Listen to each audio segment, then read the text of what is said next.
आज सुबह से ही भारत मंडपम का ये मंच एक जीवंत प्लेटफॉर्म बना हुआ है। अभी मेरा आपकी टीम से मिलने का मुझे मौका मिला कुछ मिनट के लिए। ये समिट बहुत विविधता से भरी रही है। अनेक महानुभावों ने इस समिट में रंग भरे हैं। मुझे विश्वास है आप सभी का भी अनुभव बहुत ही अच्छा रहा होगा। इस समिट में बहुत बड़ी संख्या में युवाओं और महिलाओं की उपस्थिति ये अपने आप में शायद उसका यूनिकनेस बन गया है। खासतौर पे हमारी ड्रोन दीदियों ने, लखपति दीदियों ने जो अपने अनुभव साझा किए, जब मैं इन सब एंकर से मिला अभी, मैं देख रहा था इतने उमंग से वो अपना अनुभव बता रही थी। उनके एक एक डायलॉग उनको याद थे। यानी अपने आप में ये बड़ा प्रेरित करने वाला अवसर रहा है। साथियों, ये उस बदलते भारत का प्रतिबिंब है जो हर क्षेत्र में अपनी आवाज बुलंद कर रहा है। इस बदलते भारत का सबसे बड़ा सपना है 2047 तक विकसित भारत।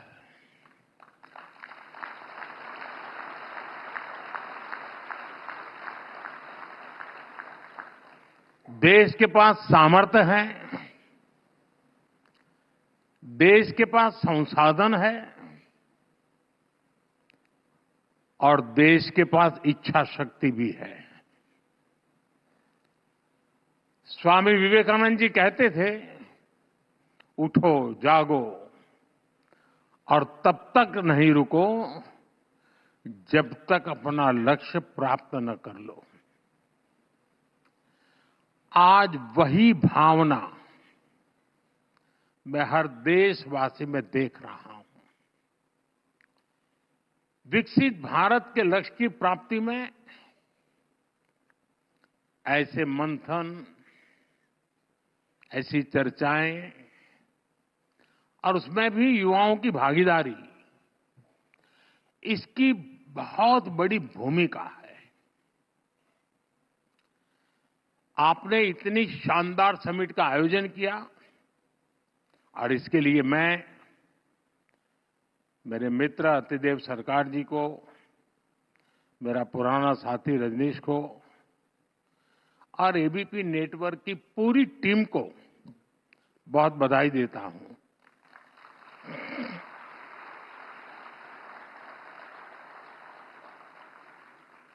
साथियों, आज भारत के लिए एक ऐतिहासिक दिन है। कुछ देर पहले, मैं यहां आने से पूर्व ही, मेरी ब्रिटेन के प्रधानमंत्री जी से बात हुई है और मुझे ये बताते हुए खुशी है कि India UK free trade agreement अब फाइनल हो चुका है।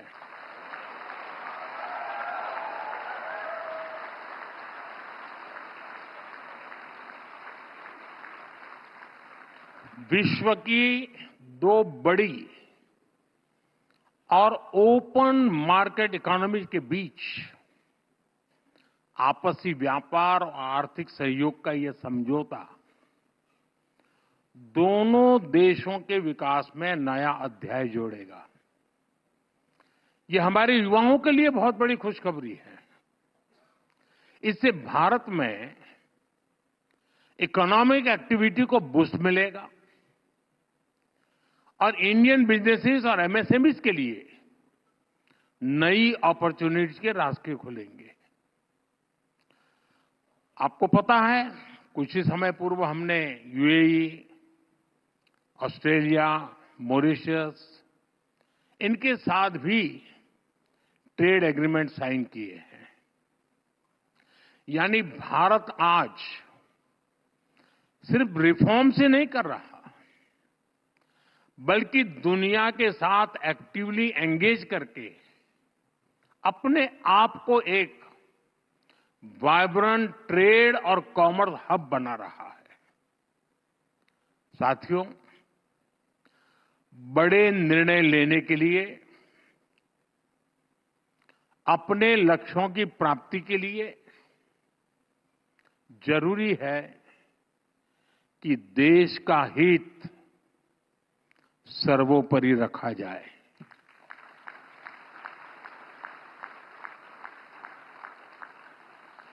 देश के सामर्थ्य पर भरोसा किया जाए। लेकिन दुर्भाग्य से हमारे देश में दशकों तक एक विपरीत धारा बही और देश ने इसका बहुत नुकसान उठाया। एक दौर था जब कोई भी बड़ा फैसला लेने से पहले, कोई बड़ा कदम उठाने से पहले ये सोचा जाता था कि दुनिया क्या सोचेगी, वोट मिलेगा या नहीं मिलेगा, कुर्सी बचेगी कि नहीं बचेगी, कहीं वोट बैंक छिटकेगा तो नहीं। भांति भांति के स्वार्थों के कारण बड़े फैसले, बड़े रिफॉर्म्स टलते ही जा रहे थे। साथियों, कोई भी देश ऐसे आगे नहीं बढ़ सकता है। देश तो तब आगे बढ़ता है जब फैसलों की एकमात्र कसौटी हो नेशन फर्स्ट, राष्ट्र प्रथम। बीते एक दशक में भारत इसी नीति को लेकर चला है और आज हम इसके परिणाम भी देख रहे हैं। साथियों, पिछले 10-11 साल में हमारी सरकार ने एक के बाद एक ऐसे निर्णय लिए हैं जो दशकों से लटके, अटके और भटके हुए थे, जो राजनीतिक इच्छा शक्ति के अभाव में डिब्बों में बंद हो गए थे। अब जैसे एक उदाहरण हमारे बैंकिंग सेक्टर का है। बैंकिंग सेक्टर जो इकोनॉमी की रीढ़ होता है, पहले ऐसी कोई समिट नहीं होती थी जो बैंकों के घाटे पर बात किए बिना पूरी होती हो। और वाकई 2014 से पहले हमारे देश में बैंक पूरी तरह बर्बाद होने के कगार पर थे। अब आज क्या स्थिति है? आज भारत का बैंकिंग सेक्टर दुनिया के सबसे मजबूत सिस्टम में से एक है। हमारे बैंक रिकॉर्ड प्रॉफिट में है और डिपॉजिटर्स को इसका फायदा मिल रहा है। ये इसलिए हुआ क्योंकि हमारी सरकार ने बैंकिंग सेक्टर में लगातार रिफॉर्म्स किए, देश हित में छोटे बैंकों का मर्जर किया, उनका सामर्थ्य बढ़ाया। आपको एयर इंडिया की पुरानी हालत भी याद होगी। एयर इंडिया डूब रही थी। हर वर्ष देश के हजारों करोड़ रुपए डूब रहे थे, लेकिन फिर भी पहले की सरकार फैसला लेने से डरती थी। हमने फैसला लिया और देश को लगातार हो रहे नुकसान से बचाया। क्यों? क्योंकि हमारे लिए देश हित सर्वोपरि है। साथियों, हमारे देश के पूर्व प्रधानमंत्री ने माना था कि अगर सरकार 1 रुपया गरीब को भेजती है तो उसमें से 85 पैसा लूट जाता है। सरकारें बदलती रही, साल बीतते रहे, लेकिन गरीब के हक का पूरा पैसा उसे मिले, इस दिशा में ठोस काम नहीं हुआ। गरीब का पूरा पैसा गरीब को मिले, 1 रुपया दिल्ली से निकले तो 100 के 100 पैसे उसके पास पहुंचने चाहिए। इसके लिए हमने डायरेक्ट बेनिफिट ट्रांसफर की व्यवस्था की। और इससे सरकारी स्कीम्स में लीकेज रुकी, लाभार्थियों तक सीधे बेनिफिट पहुंचा। सरकार की फाइलों में 10 करोड़ ऐसे फर्जी लाभार्थी थे, ये जरा समझना, 10 करोड़ ऐसे फर्जी लाभार्थी थे जिनका कभी जन्म भी नहीं हुआ था और उन्हें पूरे ठाठ से सारी सुविधाएं मिल रही थी। 10 करोड़। पहले वाले यही सिस्टम बनाकर गए थे। हमारी सरकार ने इन 10 करोड़ फर्जी नामों को सिस्टम से हटाया और डीबीटी के माध्यम से सीधा पूरा का पूरा पैसा गरीबों के बैंक खातों में भेजा। इससे 3.5 लाख करोड़ रुपए से ज्यादा, 3.5 लाख करोड़ रुपए से ज्यादा गलत हाथों में जाने से बचा है।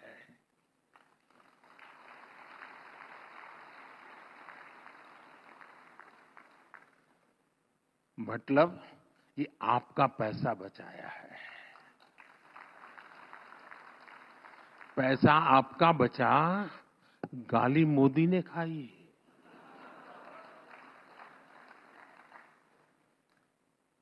साथियों, आप 1 रैंक 1 पेंशन का मामला ही देखिए। ये अनेक दशकों से लटका हुआ था। पहले ये तर्क देकर इसको ठुकराया जाता था कि इससे सरकारी खजाने पर बोझ पड़ेगा। हमारी सरकार ने देश की रक्षा के लिए जीवन खपाने वालों के हित को सर्वोपरि रखा।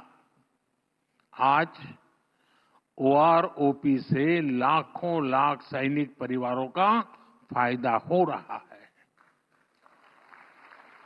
अब तक हमारी सरकार ओआरओपी के 1.25 लाख करोड़ रुपए से ज्यादा पूर्व फौजियों को दे चुकी है।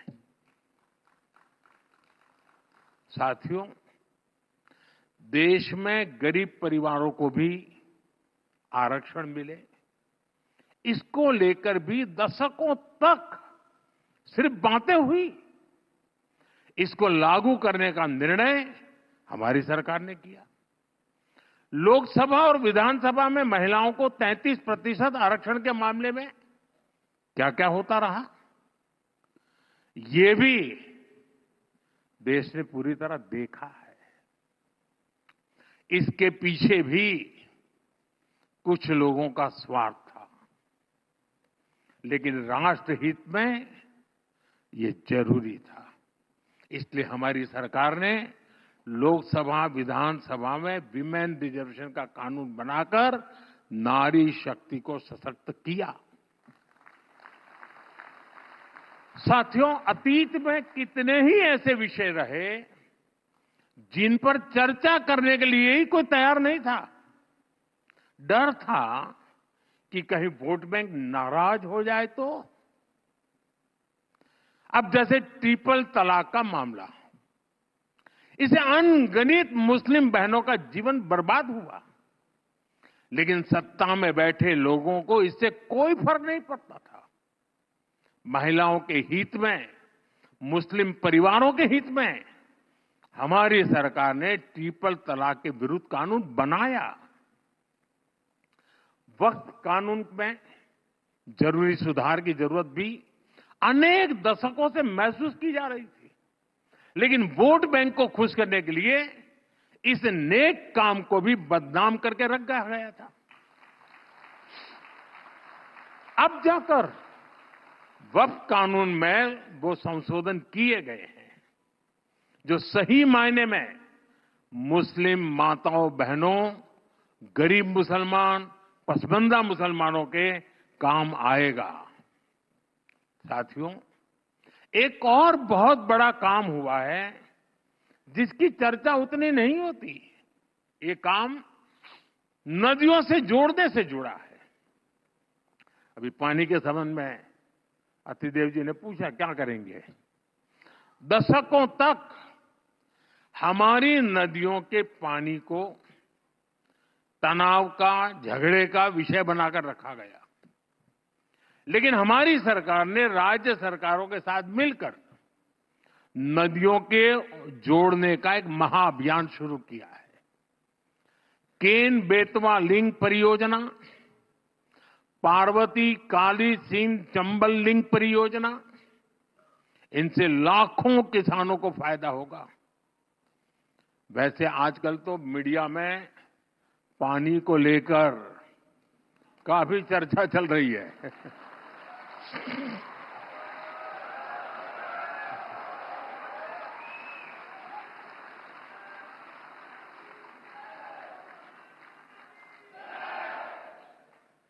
आप बहुत जल्दी समझ जाते हैं।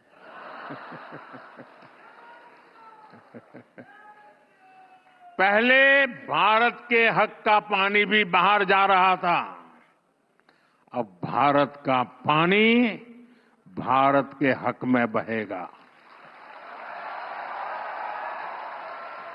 भारत के हक में रुकेगा और भारत के ही काम आएगा। साथियों, अक्सर लोग इस बात को दोहराते हैं कि इतने दशकों बाद संसद की नई इमारत का निर्माण हुआ, लेकिन एक बात पर चर्चा नहीं होती कि दशकों के इंतजार के बाद हमारी सरकार ने ही यहां दिल्ली में डॉक्टर बाबा साहब आम्बेडकर नेशनल मेमोरियल भी बनाया। अटल जी की जब सरकार थी उस समय इसकी बात शुरू हुई थी, लेकिन इसके निर्माण का काम भी एक दशक तक लटका रहा। हमारी सरकार ने इसको तो पूरा किया ही, देश और दुनिया में बाबा साहब से जुड़े प्रमुख स्थलों को पंच तीर्थ के रूप में विकसित किया है। साथियों, 2014 में हमारी सरकार ऐसी परिस्थिति में बनी थी जब सरकारों पर देशवासियों का विश्वास लगभग टूट चुका था। कुछ लोग तो ये सवाल उठाने लगे थे कि क्या हमारे देश में लोकतंत्र और विकास साथ साथ चल सकते हैं। लेकिन आज जब कोई भारत को देखता है तो गर्व से कह सकता है, डेमोक्रेसी कैन डिलीवर। यानी डेमोक्रेसी रिजल्ट दे सकती है। पिछले एक दशक में 25 करोड़ लोग गरीबी से बाहर आए हैं। इससे पूरी दुनिया को यह संदेश मिला है, डेमोक्रेसी कैन डिलीवर। जिन करोड़ों छोटे उद्यमियों को मुद्रा योजना से लोन मिला, उन्हें आज महसूस होता है कि डेमोक्रेसी कैन डिलीवर। हमारे देश में दर्जनों जिलों को पिछड़े होने का ठप्पा लगाकर अपने हाल पर छोड़ दिया गया था। आज जब वही जिले एस्पिरेशनल डिस्ट्रिक्ट बनकर विकास के पैरामीटर्स में अच्छा प्रदर्शन कर रहे हैं, तो स्पष्ट होता है डेमोक्रेसी कैन डिलीवर। यहां बहुत कम लोगों को पता होगा, हमारे देश में ट्राइबल्स में भी ऐसी अति पिछड़ी ट्राइबल जातियां थी जिन तक विकास का लाभ नहीं पहुंच पाया था। आज जब पीएम जनमन योजना से इन जातियों तक सरकारी सुविधा पहुंची है, तो उन्हें भी भरोसा हुआ है कि डेमोक्रेसी कैन डिलीवर। देश का विकास, देश के संसाधन आखिरी व्यक्ति तक बिना किसी भेदभाव पहुंचे, लोकतंत्र का असली अर्थ, असली उद्देश्य यही है और हमारी सरकार यही कर रही है। साथियों, आज एक ऐसे भारत का निर्माण हो रहा है जिसके विकास की गति तेज हो, और वो भारत सोच से, संकल्प से और संवेदना से भी समृद्ध हो।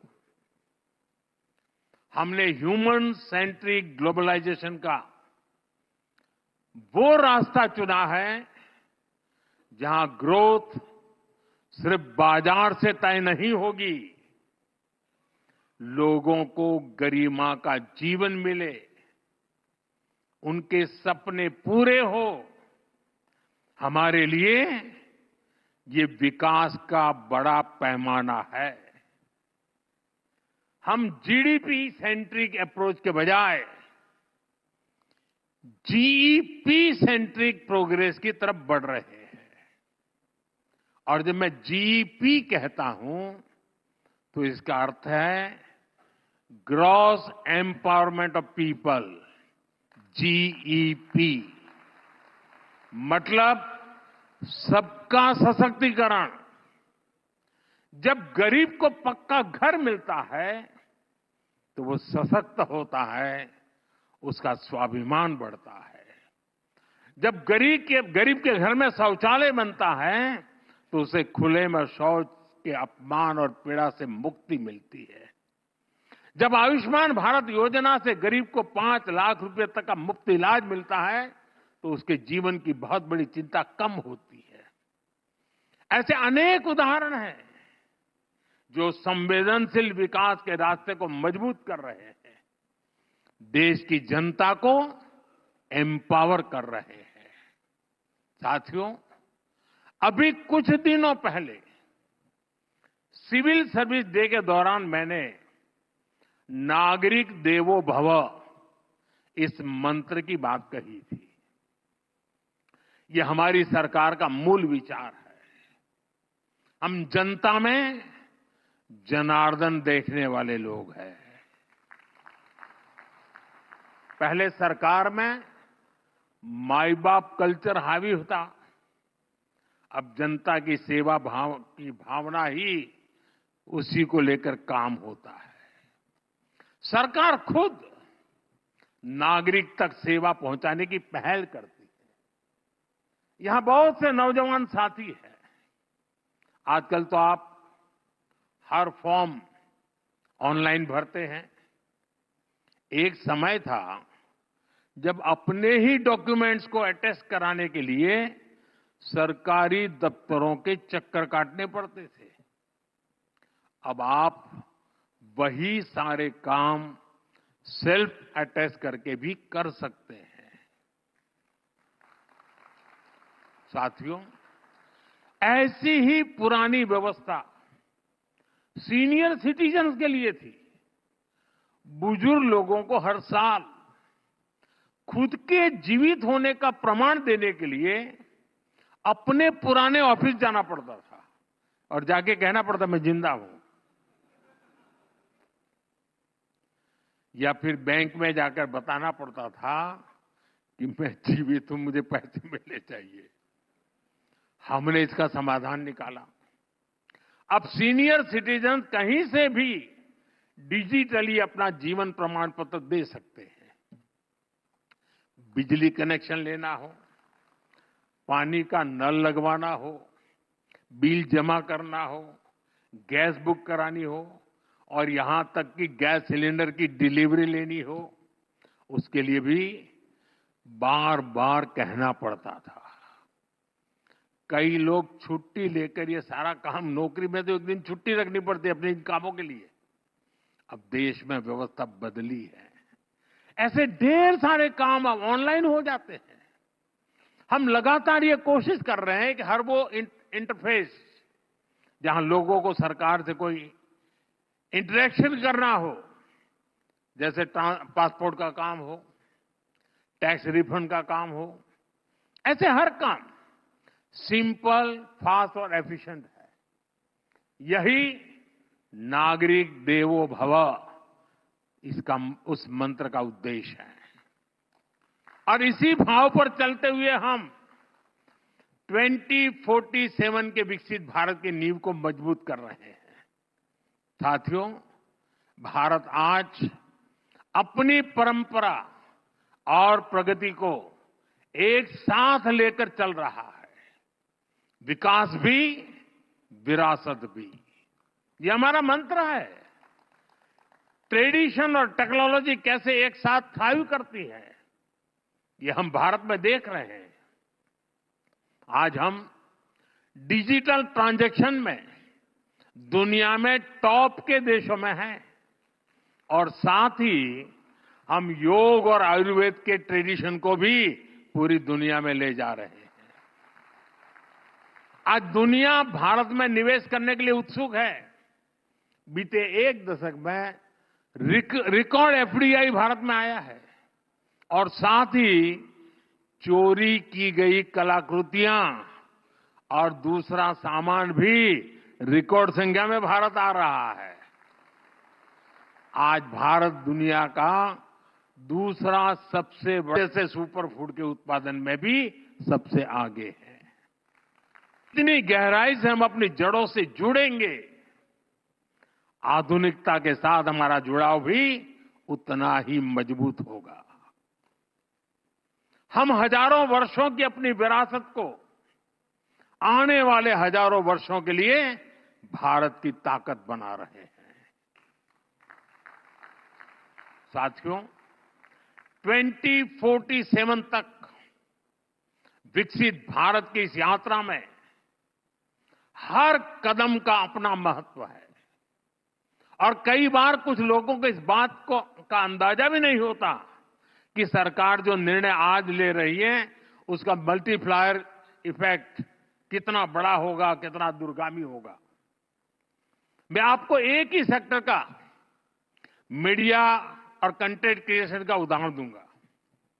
आप याद कीजिए, 10 साल पहले जब मैं डिजिटल इंडिया की बात करता था तब कई लोग बहुत सारी आशंकाएं व्यक्त करते थे, लेकिन आज डिजिटल इंडिया हमारे जीवन का एक सहज हिस्सा हो चुका है। सस्ते डेटा और सस्ते मेड इन इंडिया स्मार्टफोन्स ने एक नई क्रांति को जन्म दिया है। डिजिटल इंडिया से कैसे ईज ऑफ लिविंग बढ़ी है, ये हम सब देख रहे हैं, लेकिन डिजिटल इंडिया ने कैसे कंटेंट और क्रिएटिविटी का एक नया संसार बना दिया है, इसकी चर्चा कम होती है। आज गांव में अच्छा खाना बनाने वाली एक महिला मिलियन सब्सक्राइबर क्लब में है। किसी आदिवासी क्षेत्र का युवा अपनी लोक कला से दुनिया भर के दर्शकों को जोड़ रहा है। कोई स्कूल में पढ़ने वाला नौजवान है, जो टेक्नोलॉजी को शानदार तरीके से बता रहा है, समझा रहा है। अभी मुंबई में पहली वेव समिट हुई है। इसमें दुनिया भर के मीडिया, एंटरटेनमेंट और क्रिएटिव इंडस्ट्री से जुड़े हुए लोग शामिल हुए। मुझे भी इसका हिस्सा बनने का मौका मिला था। मुझे कोई बता रहा था कि अकेले YouTube ने ही बीते 3 साल में भारत के कंटेंट क्रिएटर्स को 21,000 करोड़ रुपए का पेमेंट किया है। 21,000 करोड़ रुपीस। यानी आज हमारा फोन सिर्फ कम्युनिकेशन का ही नहीं, क्रिएटिविटी का, कमाई का भी बहुत बड़ा टूल बन गया है। साथियों, 2047 के विकसित भारत के लक्ष्य के साथ एक और अभियान की पार्टनरशिप है, और वो अभियान है आत्मनिर्भर भारत। आत्मनिर्भरता हमारे इकोनॉमिक डीएनए का हिस्सा रही है। फिर भी हमें ये बताया जाता था कि भारत कोई मेकर नहीं, सिर्फ एक मार्केट है। लेकिन अब भारत पर लगाया गया ये टैग हट रहा है। आज भारत दुनिया का एक बड़ा डिफेंस मैन्युफैक्चरर और एक्सपोर्टर बन रहा है।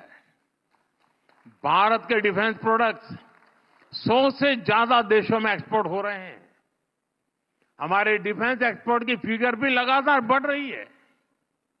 देश के पास आईएनएस विक्रांत, आईएनएस सूरत, आईएनएस नीलगिरी जैसी अनेक स्वदेशी युद्धपोत है।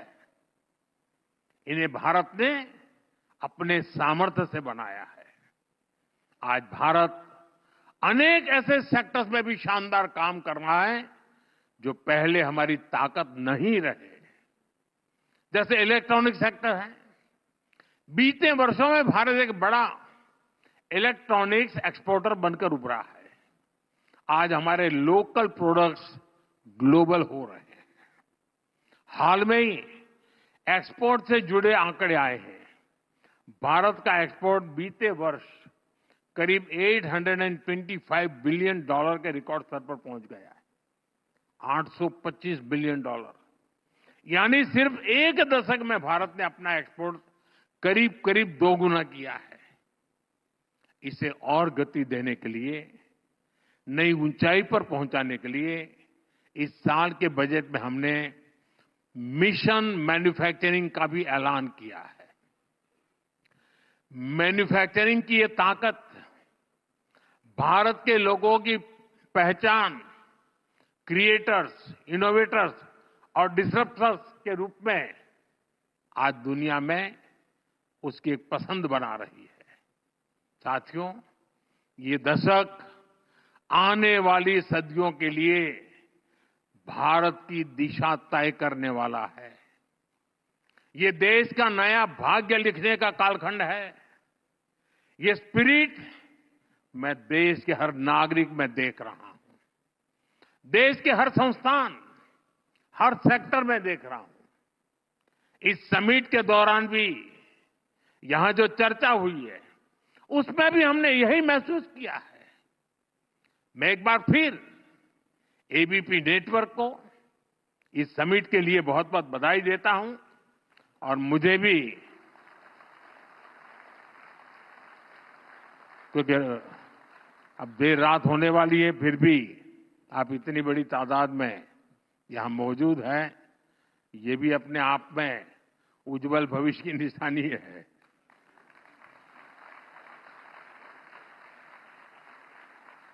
और मैं खास तौर पे कहना चाहूंगा, आपने ये जो प्रयोग किया है, और मैं आपका गेस्ट लिस्ट देख रहा था, सारे नौजवान प्रयोगशील लोग हैं। इनके पास नए विचार है, नया साहस है। देश ने जिसने भी सुना होगा, उनका आत्मविश्वास पैदा हुआ होगा, अच्छा हमारे देश में ये ताकत पड़ी है। तो आपने एक बहुत बड़ा काम किया है, अच्छा काम किया है, और इसके लिए आप अभिनंदन के अधिकारी हैं। बहुत बहुत धन्यवाद। नमस्कार।